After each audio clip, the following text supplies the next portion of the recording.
Joining us right now on Texans Radio, it's Texans General Manager Nick Caserio. Nick, congratulations on the win. Before we move on to next week, what did you think? The performance in the conditions, getting the takeaways, getting the victory? Yeah, sure. It's always good to win. It's hard to win in this league, so it's a credit to the players and the coaches. There's a lot of time and effort that goes into each week. The preparation, and ultimately it comes down to your execution on Sunday. And, fortunately we were able to do more than the Titans did on Sunday. Did some good things, created the takeaways, took care of the football offensively, took advantage of a couple plays in a red area, controlled field position. I mean, Cam probably had one of his better punting games. So, I think he's 4th or 5th in the league in net punting. So the ability to kind of control field position, keep the team down there. So, and we made enough plays in the end. So, and that's the most important thing. So, flip the page and get ready for another challenge this week with the Jets. Will certainly be different than what we saw from the Titans. Nick, when you unfortunately lose 8 in a row, I would imagine you start to question everything. How do you get through adversity? How through this 8-9 week span, how did you get through it? Because you obviously are not used to having losses at all. I mean, you've been on the other side of this. But how did you get through it from a day-to-day perspective to get through a tough time like that? Yeah, no, it's an interesting thought. I'd say the most important thing is try to be consistent each week. Understand that each week's its own entity. There's going to be some ups and downs that you have to deal with. So just try to stay as consistent as possible and just stick to your routine, stay true to your process. And, the wins and losses, whatever the record is, that's what the record is. But, you just try to go through each week and, evaluate the game and just have an understanding of what took place and what happened. And then just go to the next week and, try to make some adjustments as you go. So when you're not winning games, everybody kind of gets caught up in that. But I would say just from a philosophical, from an overall thought process, mindset standpoint, coming to the building each day, it really didn't change, from each week to the next. And a lot of that, too, is a credit to the coaches and, David, his perspective, and just how he handles the team. And Tyrod, out of rhythm against Miami, wasn't his best day, obviously. But he bounces back with that performance and wills the team into the end zone a couple of times. What about that performance from your quarterback? Yeah, he did a nice job. The most important job for the quarterback is to run the offense and take care of the football. So when you look at those two criteria, then he did well in those areas. And collectively as a team, we were able to do enough on all three phases. So that's the most important thing. So Ty works really hard. He takes a lot of pride in what he does, and he cares a lot, and it shows. And his teammates and the team overall have a lot of respect and appreciation, for what he does. So to be able to go out there, and I would say those are as hard of conditions as any for a quarterback, regardless of who you are to throw. I mean, Ryan had to deal with it on their side, and we had to deal with it on our side. So in the end, it's about doing more than the other team, and as a team, we were able to do that. Okay, you mentioned it, so I'm going to go there. Everybody has a weather game they remember. Like, that's just, oh, man. That's pretty close for me. What's a weather game that you absolutely remember that was maybe worse than that one? Is there a weather game you could think of? You played New England. You were in New England. There's a lot up there. I'll give you one. So actually, it was against was it against the Titans? Yeah, I think it was end of October. Before you would think, then the field was horrendous. 09? I mean, I think it was 09, Yeah. and the field was warm once you go out there. There's nothing on the field. Then you got this sleet and the ice. And then all of a sudden the field's covered in snow. And, I think Arizona went through that as well. We had a couple instances where the weather changed in a heartbeat. And I'd say the other game that comes to mind, we were playing Cincinnati in, this would have been 10, 11, 12, somewhere in there. So we have the ball at the end of the game, 2-minute situation. I think we were down by a field goal or had to go down and score some points. So it'd been overcast for most of the game. So we get the ball with, a minute-ish, and it was literally like a typhoon came through. So we're trying to run a 2-minute offense in the middle of a typhoon, and you're like, all right, holy cow, this is going to be hard. So in the end, we couldn't move the ball, and they ended up winning. So do you keep track when you're evaluating guys of how they play in certain conditions like that? Because some guys handle it better than others, and maybe it's a shoe thing at that particular moment or whatever, but the Texans handled it well, and it seems like Taylor's misses were, oh, it's too bad he missed the throw, but it wasn't a disaster. It wasn't like he threw interceptions on Sunday. Yeah, depending on the position, you can evaluate those things when you're evaluating players in college, like how do they deal with the elements? Do they play more in, it's true, they play more in warm weather climates versus cold weather climate. What's your climate going to be like, and how they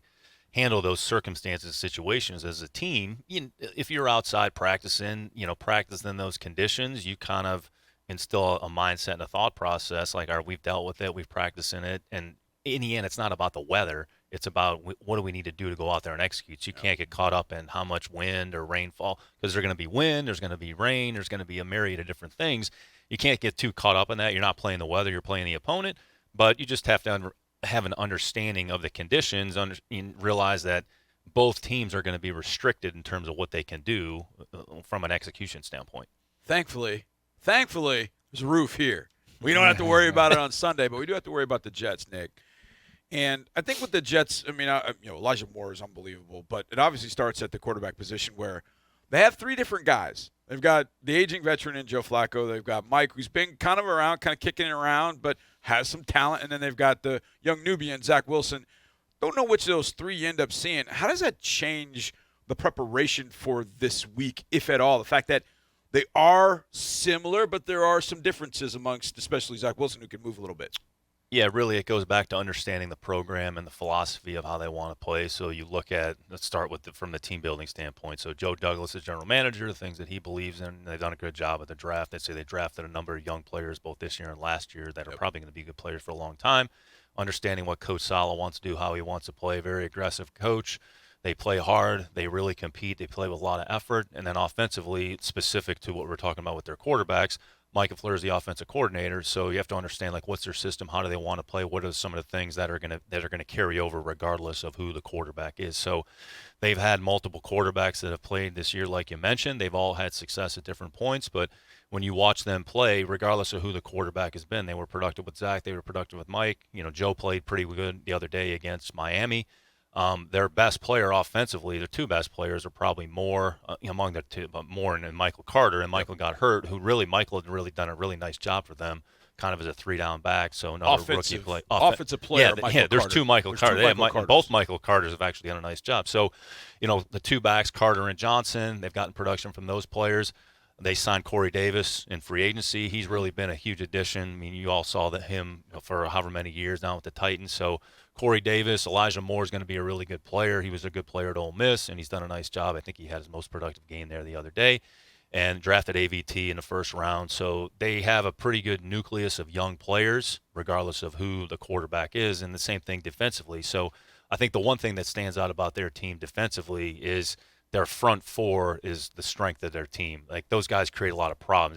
They play them in waves too. So whether it's Q, whether it's Fatukasi, Nate Shepard, they signed Rankins in free agency, JFM, who has really done this through the arc of his career. So their front presents a lot of problems. They got Mosley back, who's the quarterback of the defense, and they drafted the other Michael Carter, who's played slot corner for them, has given them some good plays. And then they've had, other than Hall, Bryce has kind of been consistent on the perimeter, and then, they've played a bunch of guys in the perimeter, whether it was Eccles, Isaiah Dunn.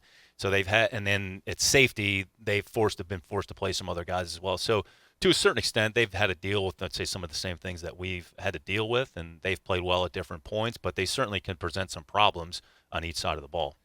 Nick, this time of year, when you're evaluating an opponent, you got a lot of video on them, and you have video on them against guys you've played. The Titans, Buffalo, Miami, they just took them on. So that's got to help in a sense, but it's more information than ever. You have a lot of stuff to go through. Yeah, at this point, you've played 10 regular season games. So, and some players have played more than others. Like AVT has played every snap. He's been out there a lot. Moore's played a fair amount of snaps.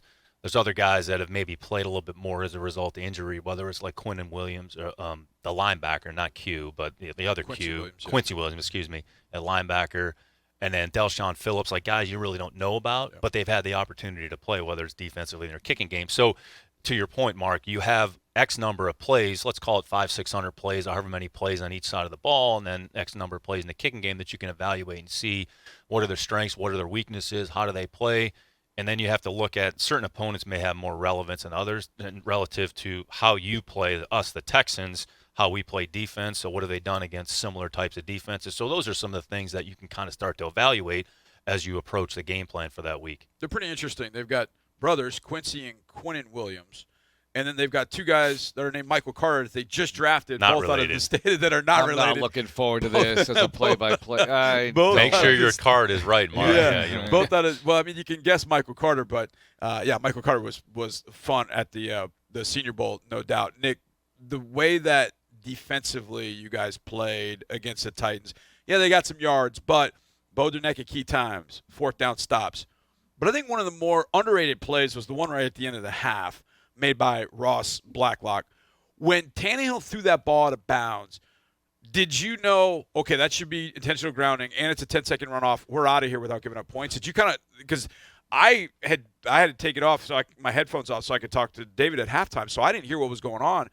Did you kind of know what was going on when he threw that ball out of bounds? Well, there's some timing elements that are involved when you get under 2 minutes at the end of the half. So I think there was 9 seconds on the clock at the time. And when you saw the initial throw, there was a receiver in somewhat close proximity, so you couldn't see whether or not it would actually be in. Was he in the pocket? Was he not in the pocket? So really it was well played from our perspective. And Ross finished the play, finished the rush. He forced Ryan to get rid of the football. Didn't hit him late, which is something I think came up even with JFM. He got called for a penalty against Miami. Just the whole contact on the quarterback, but smart play by Ross, and then he threw it out of bounds, and then there was a lot of discussion about exactly what happened. So once Tony made the explanation about, okay, here's the foul, here's what happened, then we're out of the half, and then we're on to the second half. Nick, the record isn't what you want it to be, but something you set out to do in the offseason, and we've talked about this before a bit, but it's really come into play, is getting the ball away from the opponent. I mean, this is happening. You have back-to-back games with 5 takeaways each, and that's only the third time that's happened in the league in the last 10 years. You have a noticeable payback from something you worked so hard on in the offseason. That's got to be a gratifying thing to you. Yeah, really from day one, it's something that Lovey has talked about and emphasized. So when you talk about and emphasize it, so it goes from the coordinators to the position coaches, then it goes from the coaches to the players, and the players start to see, okay, there's some results that come along with it. And whether it's the technique, whether it's having vision of the ball, whether it's getting enough bodies to the ball, whether it's punching at the ball and stripping at the ball. So you have to work on those things, and you sort of train, I would say, your mind. You have to train the technique, and we saw a little bit of that in training camp. So it's kind of come in bunches here a little bit, to your point, over the last 2 weeks. I mean, I want to say it's a little bit extreme, but, I mean, it's a lot. Yeah. Whether or not we're going to get 5 turnovers each week, I mean, unlikely, but it just shows the importance of creating turnovers or getting takeaways. I think we're tied for 4th in the league, 19, and the teams ahead of us, New England, Indianapolis, Buffalo, who are arguably some of the better teams in the league. We just have to do a better job offensively of taking care of the ball, which we were able to do in this game. So we can continue to blend the two, keep the penalties down. There are certain other areas that we need to execute a little bit better, offensively in a running game. Like, we just have to find a way to create some more yards. So as we each step of the way continue to add and build, then if we see some improvement, then there might be some improvement on the scoreboard. But you can't necessarily worry about what's a score going to be at the end of the game. You just have to go through the game, play the game a certain way, do the things that are required of winning, and then if you put yourself in a position, in the end, it's going to come down to situational football in the fourth quarter, which it did in the Tennessee game. Nick, buy-in from players. I mean, it's something that we obviously talk about the media. Are the players bought in? Are they bought in? And I was talking to Kamu a little bit, and I asked him about the Miami game. And I didn't bring up the words buy in, but how much did the performance by the defense in the Miami game sort of help the defense, if at all, give them, hey, we are doing the right things, man. We got to just keep chopping wood because we are doing the right things. Look at what happened. Look what we did today. Yeah, we didn't win the game, but as a unit defensively, our play went up a significant notch. We're doing the right things. Let's just keep doing it. And, yeah, gave us some yards, but came up big at big times. Did you sense that Miami game for this defense was maybe, I don't want to say a turning point, but an answer of validation in some sense that, yeah, this can be done? It's really never about one game. I'd say the belief and the mindset and the overall thought process and intentionality have been there from the beginning, and we've seen it from the beginning of the season up until this point. So really this league is about doing things consistently week after week at a high level, and if you don't do them at a high enough level, then you're going to come up on the short end of the stick. But I think the system, once everybody understand the system, how we wanted to play, here's how we're going to play, we're going to have to deal with some things along the way, whether it's handle a certain run this way, limit the big plays. I think the other thing that we haven't really talked about that much, we've limited the big plays defensively. So when you force the team to move the ball, they have to run more plays. So instead of running 2 or 3 plays and then getting a score, 8, 10, 12 plays, it requires that team, ourselves offensively, to execute plays, play after play, down after down. And if you can force the team to do that, from our defensive perspective, force their offense to do that, then there's an opportunity potentially to create a negative play. And The players have done that from the beginning. They believe in what we're doing. They believe in each other, which is the most important thing. And it comes down to performance. So you just have to be able to go out there and trust yourself as a player and to perform at a high enough level. And if more people do it, then you play better team defense. It's the same thing offensively. If more people do the right thing offensively, then you're going to be able to move the ball and score points, which that's what this game is all about. All right, organization sort of question here. And Johnny asked Coach yesterday about the holidays being somewhat of a distraction potentially. And I remember interviewing college coaches having to ask them, is school a distraction? But we don't have to go there with this. It's a professional football team. But what about holidays, families? It's all important in people's lives, Nick, yet you have the business of football going on. How do you handle these? Yeah, you have to have an understanding. All of us have a job to do, but it's important to take time for the people that matter most in our lives and to enjoy those opportunities to spend some time together, to take your mind for a few hours away from football, but also understand when you come back we have to recalibrate, and they're not going to switch a schedule. Like, we have to go out there and play a game on Sunday, so like nobody cares. It's the holidays. I mean, the holidays are great. We all love the food, the family, and the time that we get together. But ultimately, we have to come back and refocus and get ourselves ready to play on Sunday, because if we're not prepared physically and mentally, then we're going to put ourselves in a tough spot against the Jets. Did you like Thanksgiving games? I know we don't have one this year. I know we had one last year. Did you like playing a game on Thanksgiving? Yeah, we had a few Thanksgiving games. And you know what? It's a little bit like the whole Thursday night when you play on Thursday night. Yeah. So the hard part is you just flip the page and especially around the holidays, you're away from your family. Yeah. But, you have Friday, Saturday, and Sunday where you can maybe spend a little more time together and take advantage of opportunities. So really my thought process, whenever, wherever, whoever it is, we'll be ready to go. And, if it's on Thursday, it's on Thursday. I get the players because they get the turkey leg or whatever if we win the game and they're the player of the game. Well, this was supposed to be the Nick Caserio Thanksgiving special with your complete menu We laid already out. did for that it. upstairs with Killins. We did that already. Yeah. Oh, we That was a missed. little We did. We did get that. So- but no, this is legit food holiday. Yeah. Legit. Food. All right. What are you going So- to ask me what I eat on Thanksgiving? Of course we are. Is it tofurkey? No, just kidding. No. No, I came up with a menu. I texted Omar. I can't say that in the air though. No, we actually. So usually what we do is it's just the five of us, just my wife and our three girls, and our dog, and sometimes we have, whether it's my wife's mother, if she's able to do it, but we kind of do our own Thanksgiving dinner, and our oldest is very involved in I would say, preparation of the food. Setting the table, and we have our own little traditions. But I'm basic turkey, cranberries, and a little salad, and then some butternut squash soup. That's about the extent of it. Okay, hold You can on. have the stuffing and Did you everything Did you just else, say basic turkey, cranberry, and salad? Salad. and some butternut squash Those soup. words did not Okay. just come out of your mouth. We're asking guys do you want to take mashed potatoes out or sweet potato casserole? And I'm like, we can't even ask you which one you want to take Have out to because stay you're true to taking form. all I'll of say them out. this: I'll try a little pumpkin pie, maybe. All right, that's nice. So. That's very Oh, good. I know I'm not even gonna. I shouldn't even. But do you put the dollop of Cool Whip on top or no? No chance. No chance at I that, knew Johnny. the answer. I knew the answer going That's in. low energy food. Low energy. Nick, thanks so much. Happy Thanksgiving and good luck Sunday. Thanks, guys. Same to you. Have a great week.